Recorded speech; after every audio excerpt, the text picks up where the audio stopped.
What's up, everybody? Welcome back to the channel. Sorry, I'm a little sick right now, a little under the weather, but giving you guys an update on the trailer, and we're moving right along. So I'll show you guys kind of how I finished up some of the shelves. We're still got about 12 of them to put in, and I'll show you guys what I did with the back grid wall. So if you guys can remember before, I only had like those couple up there. I went ahead and put shelving all across the top. I still have to put all the merch and stuff in there, but we got a whole bunch of shelves there. I was able to move chairs and stuff up there. And now we're working on this back wall right here, getting shelves up so I can get about 5, 6 on each side. So I'm gonna knock those out. And then we're gonna put shelving all right there. That should give me enough room, maybe even some shelving down here. That should give me enough room for most of my merch. And the big thing that I wanted to accomplish, right now it's just all a mock-up because we have to go to Maggie Valley next week for mini nats. So I don't have time to paint the trailer, but at least if I can get everything drilled and ready to go, I can remove it all when I have like a month of time off, and then I can put it all back up. But I just want to make sure it all fits and everything's good and it works good. But the big thing was taking everything from outside of there and moving it in here, because shows get windy. When you have grid walls that are like standing up and stuff, if you don't have sandbags on them and stuff, like they're gonna fly down. They fly all over the place. They could damage a vehicle, could damage your merchandise, and it's kind of just a pain to set up like out there and stuff. So I wanted to just have like minimal stuff outside, like pretty much just my 3 8-foot tables in front of my trailer with all of my mannequins, where I can have like 25 designs out, stick some hats out there, and call it good. And then move as far as like license plates, banners, signs, move all that stuff to my back wall. So if you watched the last video, like I was talking about, I have grid walls, and I was going to move them all to my back wall. So I bought some like really easy economical mounts. They're like $10 or $12 a set, and they just drill right into the wall, and I can just hang my grid walls. So when I'm done with the show, I'll take the grid walls off and I'll just strap them to the wall somewhere. But at least while I'm at the show, it doesn't matter if it's rainy, windy, sunny, it doesn't even matter. Everything will be inside the trailer, and it's a good way that I can put stuff up and take stuff down while I'm putting my truck in here and taking my truck out. So it's able to be mobile and still be very economical and cheap. So I'll show you guys kind of what I did on the wall. So here's what I did on the wall. If you guys can see, I pretty much just put hooks up on the wall. So there's 4 of them for each grid wall. And I've got 1 grid wall, 2 grid walls, and then since I have my escape door there, I hung 2 grid walls and connected them horizontally, so that way I can just hang banners and it covers that area, because the grid walls were sticking out down there when I had them long ways because of that little step right there. So I just hung them sideways. It fits what I need to fit. And then I put 2 more right there. Actually 1, 2, I put 3 more right there on the side. So that'll be it. It fits everything pretty good. I still got to put a lot of license plates up and stuff, but I can keep everything up there, and it looks cool from the outside. I'll show you. So kind of give you guys an idea of what it's going to look like from the outside. If somebody was walking up to my booth, this is what it'll be like, and it actually it works out pretty well.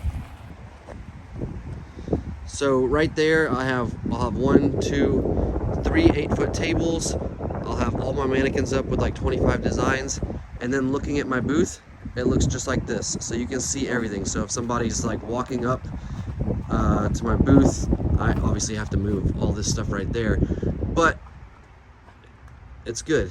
I can walk around as a customer. I can see everything that I need. Obviously all that stuff will be moved and out of the way. It's all going on the wall anyways. But that's kind of what it looks like. So it's an easy way to do it. It's cheap without having to spend a ton of money on your vendor trailer. Easy to set up, easy to take down, and that's it. And it looks good from far away. Like, I like it.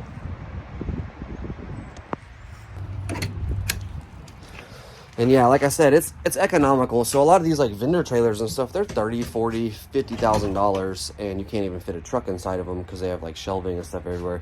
I wasn't about to do that. My whole trailer is a 24-foot trailer. I think I paid right around $10,000 for it, and then I put like a $1,500 winch in it, and then to get these windows bought and installed was like another $2,500. So like I have, I don't know, maybe $15,000, $14,000 or so like into the trailer, which isn't bad. It's not fancy. I'm just gonna paint the walls. I'm gonna install like my own lighting in here. Right now I just have like magnet lighting hanging up there because it's cheap and it's easy, and I don't really ever use lights in here because I'm not in here at night. But yeah, that's pretty much it. All these like Gridwall sets, I think it's like 70 or 80 bucks for a set of like, what is it, 12 of them, I think, or something like that. Super cheap. And then all I was doing was buying these little like C-clamps, basically. That's what I attached them all to the wall with. And then everything is just zip tied and held together. I still got to cut all the zip ties, but every little corner is zip tied. I have like 4 of those C-clamps on each of these shelves to hold it onto the wall, and it's sturdy on there, and I have them all the way across there. I now have some storage up on the top for chairs, get those off the walls. And yeah, I think these Gridwalls are like 30 bucks each or 40 bucks each, something like that. Super cheap. And then like each little set of mounts is like 12 bucks. So I really didn't spend a lot of money. I spent a couple $100 on my trailer, and now I have like a legit vending trailer for shows, and I can be organized and have everything out.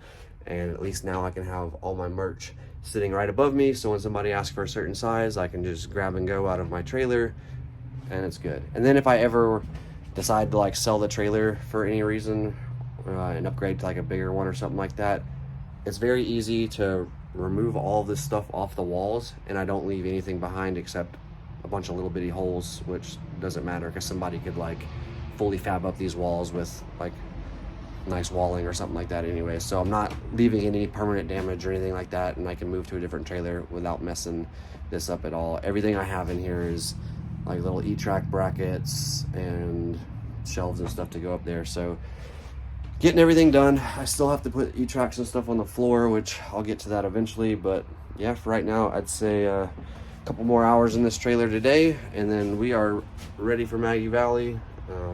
I'll take all this stuff down, strap the Gridwalls to the wall. I'll put all that stuff in the bins right there in the front of the trailer. And then when I go set up at shows, I can just slap everything up on the walls and it's good to go. And that'll be it. But appreciate you guys watching. If you're looking for an easy way to set up a vendor trailer on a budget like I am, this is definitely an easy way to do it. I'll let you guys know how it does at Maggie Valley at Mini Nats. I'm gonna go down there and make a whole vendor video anyways, and it's crazy windy. It always rains down there. I see tents blowing all over the place. It can be a nightmare down there in that valley, and I think we're gonna be all right. I know a lot of the vendors there are tent vendors, and they have issues every year with rain and wind and their stuff getting destroyed. I don't think we're gonna have that issue this year. The good thing is if it does rain, I will be able to take all those shirts and those mannequins, and I'll be able to bring them inside. So I'll be able to, I have a whole bunch of like little magnetic hooks that I just have hanging here, but if it really starts raining and stuff, what I'll do is just line all those hooks on the top of the ceiling there, and I'll just hang them across the ceiling, and then so people can still see all the shirts and merch and stuff without all my stuff getting wet. So I guess that's my plan B if it rains, but I think we're gonna be all right with that. And then I also, like, if an emergency, I do have my 10 by 10 like branded tent and all that stuff. I'm gonna try and never use that if possible, because it's a pain to set up and it gets windy, and I really just don't like using it at all anymore. But yeah, that's it. I'll see you guys next week down in Maggie Valley.